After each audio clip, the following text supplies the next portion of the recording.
ಎಲ್ರಿಗೂ ನಮಸ್ಕಾರ. Students media YouTube ಚಾನಲ್ಗೆ ಸ್ವಾಗತ.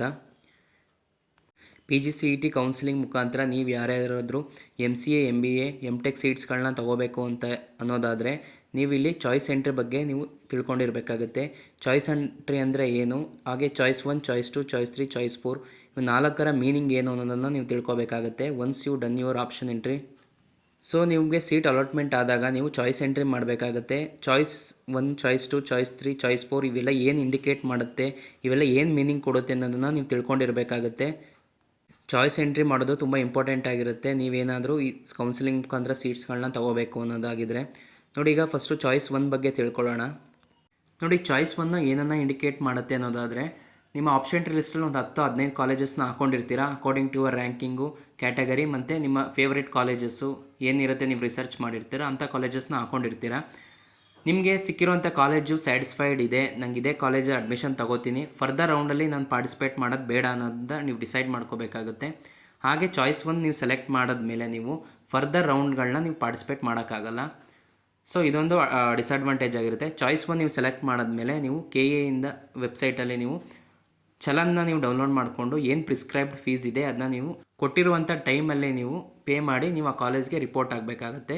ಇದು ಚಾಯ್ಸ್ 1. ನೀವು ಚಾಯ್ಸ್ 1 ಸೆಲೆಕ್ಟ್ ಮಾಡಿದ್ಮೇಲೆ ಯಾವುದೇ ರೀತಿ ಫರ್ದರ್ ರೌಂಡ್ಸು, ಸೆಕೆಂಡ್ ರೌಂಡ್ ಆಗಿರ್ಬೋದು, ಸೆಕೆಂಡ್ ಎಕ್ಸ್ಟೆಂಡೆಡ್ ರೌಂಡು, ಥರ್ಡ್ ರೌಂಡಲ್ಲಿ ನೀವು ಪಾರ್ಟಿಸಿಪೇಟ್ ಮಾಡೋಕ್ಕಾಗಲ್ಲ. ಇದು ಚಾಯ್ಸ್ 1 ಬಗ್ಗೆ.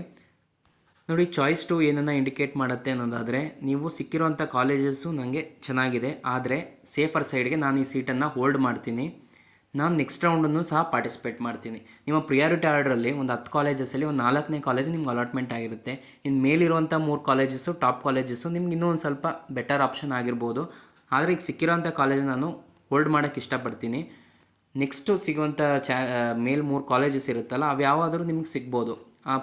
ಪ್ರಾಬಬಿಲಿಟಿ ಇರುತ್ತೆ ನಿಮಗೆ, ನಿಮ್ಮ ಕ್ಯಾಟಗರಿ ಎಲ್ಲ ಮ್ಯಾಚ್ ಆಗ್ತಿತ್ತು ರ್ಯಾಂಕಿಂಗ್ ಏನಾದರೆ ನಿಮಗೆ ಮೇಲಿರೋಂಥ ಕಾಲೇಜಸ್ಸು ಸಿಗೋಕ್ಕೆ ಟ್ರೈ ಮಾಡುತ್ತೆ. ಇನ್ನು ಕೆಳಗಡೆ ಇರೋಂಥ ಕಾಲೇಜಸ್ ಎಲ್ಲ ಆಟೋಮೆಟಿಕ್ಕಾಗಿ ಡಿಲೀಟ್ ಆಗುತ್ತೆ.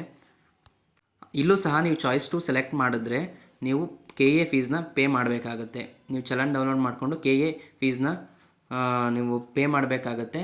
ಮಾಡಿದಾದಮೇಲೆ ನೀವು ಸೆಕೆಂಡ್ ರೌಂಡ್ಗೆ ಸಹ ಪಾರ್ಟಿಸಿಪೇಟ್ ಮಾಡ್ಬೋದಾಗಿರುತ್ತೆ. ಆಮೇಲೆ ನಿಮಗೆ ಹೈಯರ್ ಪ್ರಿಯಾರಿಟಿ ಇರೋವಂಥ ಕಾಲೇಜಸ್ ಮಾತ್ರ ನಿಮ್ಮ ಲಿಸ್ಟಲ್ಲಿರುತ್ತೆ. ಇನ್ನು ಕೆಳಗಡೆ ಇರುವಂತಹ ಕಾಲೇಜಸ್ ಎಲ್ಲ ಆಟೋಮೆಟಿಕ್ಕಾಗಿ ಡಿಲೀಟ್ ಆಗುತ್ತೆ. ನೋಡಿ, ಚಾಯ್ಸ್ 1ಗೂ ಚಾಯ್ಸ್ 2 ಏನು ಡಿಫ್ರೆನ್ಸ್ ಅಂತ ಅಂದರೆ, ಚಾಯ್ಸ್ 1ಅಲ್ಲಿ ಕ್ಲಿಯರಾಗಿ ನೀವು KAಗೆ ಹೇಳ್ತಾ ಇದ್ದೀರಾ, ನಮಗೆ ಸಿಕ್ಕಿರೋಂಥ ಕಾಲೇಜು ಸ್ಯಾಟಿಸ್ಫ್ಯಾಕ್ಷನ್ ಇದೆ, ನಾವು ಆ ಕಾಲೇಜಲ್ಲಿ ರಿಪೋರ್ಟ್ ಆಗ್ತಾ ಇದ್ದೀವಿ, ನೋ ಫರ್ದರ್ ರೌಂಡ್ ಪಾರ್ಟಿಸಿಪೇಷನ್ ಅಂತ ಇಂಡಿಕೇಟ್ ಆಗುತ್ತೆ. ಆದರೆ ಚಾಯ್ಸ್ 2 ಏನಂತ ಅಂದರೆ, ನಿಮ್ಮ ಸೇಫರ್ ಸೈಡ್ಗೆ ಸಿಕ್ಕಿರುವಂಥ ಕಾಲೇಜು ಹೋಲ್ಡಲ್ಲಿರುತ್ತೆ. ನಿಮಗೇನಾದ್ರು ಸೆಕೆಂಡ್ ರೌಂಡಲ್ಲಿ ಸೀಟ್ ಸಿಗಲಿಲ್ಲ, ಹೈಯರ್ ಪ್ರಿಯಾರಿಟಿ ಇರೋವಂಥ ಕಾಲೇಜು ಸಿಗಲಿಲ್ಲ ಅನ್ನೋದಾದರೆ ನಿಮಗೆ ನೀವು ಏನು ಫಸ್ಟ್ ರೌಂಡಲ್ಲಿ ಸಿಕ್ಕಿರುವಂಥ ಕಾಲೇಜ್ ಇರುತ್ತೆ ಅದು ಹೋಲ್ಡ್ ಆಗಿರುತ್ತೆ, ಆ ಸೀಟನ್ನ ನಿಮಗೆ ಕೊಡ್ತಾರೆ. ಅದೇ ನೀವು ಚಾಯ್ಸ್ 3, ಚಾಯ್ಸ್ 4 ಸೆಲೆಕ್ಟ್ ಮಾಡಿದ್ರೆ ಈ ಥರ ಆಪ್ಷನ್ ಇರಲ್ಲ. ನೋಡಿ, ಚಾಯ್ಸ್ 3 ಸಿಂಪಲ್ ಆಗಿರುತ್ತೆ. ಏನು ಅನ್ನೋದಾದರೆ, ನಿಮ್ಮ ಆಪ್ಷನ್ ಎಂಟ್ರಿ ಲಿಸ್ಟಲ್ಲಿ ಫಸ್ಟ್ ರೌಂಡಲ್ಲಿ ನಿಮ್ಗೆ ಯಾವುದೋ ಒಂದು ಕಾಲೇಜಸ್ಸು ಅಲಾಟ್ಮೆಂಟ್ ಆಗಿರುತ್ತೆ. ಆದರೆ ನೀವು ಈ ಚಾಯ್ಸ್ 3 ಕೊಟ್ಟಿದ್ರೆ ಏನು ಇಂಡಿಕೇಟ್ ಆಗುತ್ತೆ ಅಂದರೆ, ನಿಮಗೆ ಈ ಸಿಕ್ಕಿರೋಂಥ ಕಾಲೇಜು ನಮಗೆ ಬೇಡ, ಆದರೆ ಸೆಕೆಂಡ್ ರೌಂಡಲ್ಲಿ ಪಾರ್ಟಿಸಿಪೇಟ್ ಮಾಡ್ತೀನಿ ಅನ್ನೋದು ಮೀನಿಂಗು. ಚಾಯ್ಸ್ 3 ಕೊಟ್ಟಾದಮೇಲೆ ನಿಮಗೆ ಯಾವುದೇ ರೀತಿ ಆ ಸಿಕ್ಕಿರೋಂಥ ಕಾಲೇಜು ಹೋಲ್ಡ್ ಆಗಲ್ಲ. ಹೋಲ್ಡ್ ಆಗಬೇಕು ಅನ್ನೋದಾದರೆ ನೀವು ಚಾಯ್ಸ್ 2ನ ಸೆಲೆಕ್ಟ್ ಮಾಡಬೇಕು. ಏನು ಡಿಫ್ರೆನ್ಸು ಚಾಯ್ಸ್ 2ಗೂ ಚಾಯ್ಸ್ 3ಗೂ ಅನ್ನೋದಾದರೆ, ಚಾಯ್ಸ್ 2ಅಲ್ಲಿ ನೀವು ಫೀ ಪೇಮೆಂಟ್ ಮಾಡಿ ಸಿಕ್ಕಿರುವಂಥ ಸೀಟ್ನ ಹೋಲ್ಡ್ ಮಾಡಿರ್ತೀರ, ಅದು ಡಿಫ್ರೆನ್ಸು. ಚಾಯ್ಸ್ 3ಲಿ ಈ ಕೇಸಲ್ಲಿ ನೀವು ಫೀಸ್ ಕಟ್ಟಲ್ಲ. ಸೊ ಸಿಕ್ಕಿರುವಂಥ ಸೀಟು ನೀವು ಗೌರ್ಮೆಂಟ್ಗೆ ಹ್ಯಾಂಡ್ ಓವರ್ ಮಾಡ್ತಾಯಿದ್ದೀರಾ, ಆ ಸೀಟು ಇನ್ನೊಬ್ರಿಗೆ ಹೋಗಲಿ ಅಂತ ಹ್ಯಾಂಡ್ ಓವರ್ ಮಾಡ್ತಾಯಿದ್ದೀರಾ. ನಿಮ್ಗೇನು ಅಡ್ವಾಂಟೇಜು ಅನ್ನೋದಾದರೆ ಫರ್ದರ್ ರೌಂಡ್ಸ್ಗೆ ಪಾರ್ಟಿಸಿಪೇಟ್ ಮಾಡ್ಬೋದು. ಇದು ಚಾಯ್ಸ್ 3 ಆಗಿರುತ್ತೆ. ನೋಡಿ, ಚಾಯ್ಸ್ 4 ಏನು ಹೇಳುತ್ತೆ ಮೀನಿಂಗು ಅನ್ನೋದಾದರೆ, ನೋಡಿ, ನೀವು PGCET ಎಕ್ಸಾಮ್ನ ಬರೆದಿರ್ತೀರ, ಆಪ್ಷನ್ ಎಂಟ್ರಿ ಸಹ ಮಾಡಿರ್ತೀರ. ಆದರೆ ನೀವು ಆಪ್ಷನ್ ಎಂಟ್ರಿ ಲಿಸ್ಟಲ್ಲಿ ನಿಮಗೆ ಫಸ್ಟ್ ರೌಂಡಲ್ಲಿ ನಿಮಗೆ ರ್ಯಾಂಕಿಂಗ್ ತುಂಬ ಜಾಸ್ತಿ ಇರುತ್ತೆ, ನೀವು ಕಾಲೇಜಸ್ಸು ಇದೇ ಕಾಲೇಜ್ ಬೇಕಂತ ಇರುತ್ತೆ, ಅದು ಸಿಗ್ತಾ ಇರಲ್ಲ, ನಿಮ್ಮ ಲೊಕೇಶನ್ಗೆ ಮ್ಯಾಚ್ ಆಗ್ತಾ ಇರಲ್ಲ. ಸೊ ಚಾಯ್ಸ್ 4 ಏನಂತ ಅನ್ನೋದ್ರೆ, ನೀವು ಯಾವುದೇ ರೀತಿ ಕೌನ್ಸಿಲಿಂಗ್ ಪ್ರೋಸೆಸ್ಸಲ್ಲಿ ಪಾರ್ಟಿಸಿಪೇಟ್ ಮಾಡಲ್ಲ.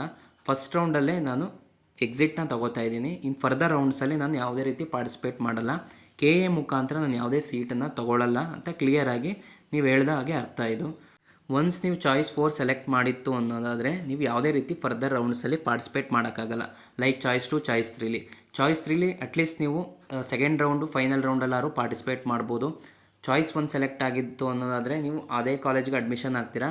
ಇನ್ ಕೇಸ್ ಆಫ್ ಚಾಯ್ಸ್ 4 ನೀವು ಫಸ್ಟ್ ರೌಂಡಲ್ಲೇ ಇಡೀ ಕೌನ್ಸಿಲಿಂಗ್ ಪ್ರೋಸೆಸ್ಸಿಂದ ಎಕ್ಸಿಟ್ ಆಗ್ತಾ ಇದ್ದೀವಿ ಅನ್ನೋದಾದರೆ, ಈಗ ಯಾರ್ಯಾರು ಮ್ಯಾನೇಜ್ಮೆಂಟ್ ಸೀಟಲ್ಲಿ ಹೋಗಿರ್ತಾರೆ ಅವರು ಎಕ್ಸಾಮ್ ಎಲ್ಲ ಬರೆದ ಮೇಲೆ, ಸೊ ಅವ್ರಿಗೆ ಕೌನ್ಸಿಲಿಂಗಲ್ಲಿ ಪಾರ್ಟಿಸಿಪೇಟ್ ಮಾಡೋಕ್ಕೆ ಇಷ್ಟ ಇರಲ್ಲ. ನೋಡಿ, ಇದಾಗಿತ್ತು ಚಾಯ್ಸ್ 1, ಚಾಯ್ಸ್ 2, ಚಾಯ್ಸ್ 3, ಚಾಯ್ಸ್ 4 ಬಗ್ಗೆ ಕಂಪ್ಲೀಟ್ ಇನ್ಫಾರ್ಮೇಷನ್ನ ಈ ವಿಡಿಯೋದಲ್ಲಿ ನಾನು ನಿಮಗೆ ಕೊಟ್ಟಿದ್ದೀನಿ.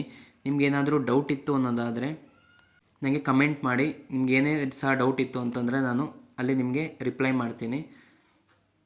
ಹಾಗೆ ವಿಡಿಯೋದಲ್ಲೆಲ್ಲ ಅಪ್ಡೇಟ್ ಮಾಡ್ತಾ ಇರ್ತೀನಿ. CET ಎಕ್ಸಾಮ್ ಆಗಿರಲಿ, PG CET ಎಕ್ಸಾಮ್ ಆಗಿರಲಿ, ಯಾವುದೇ ರೀತಿ ನೋಟಿಫಿಕೇಷನ್ ಬಂದರೂ ಸಹ. ಧನ್ಯವಾದಗಳು ವಿಡಿಯೋ ನೋಡಿದ್ದಕ್ಕಾಗಿ.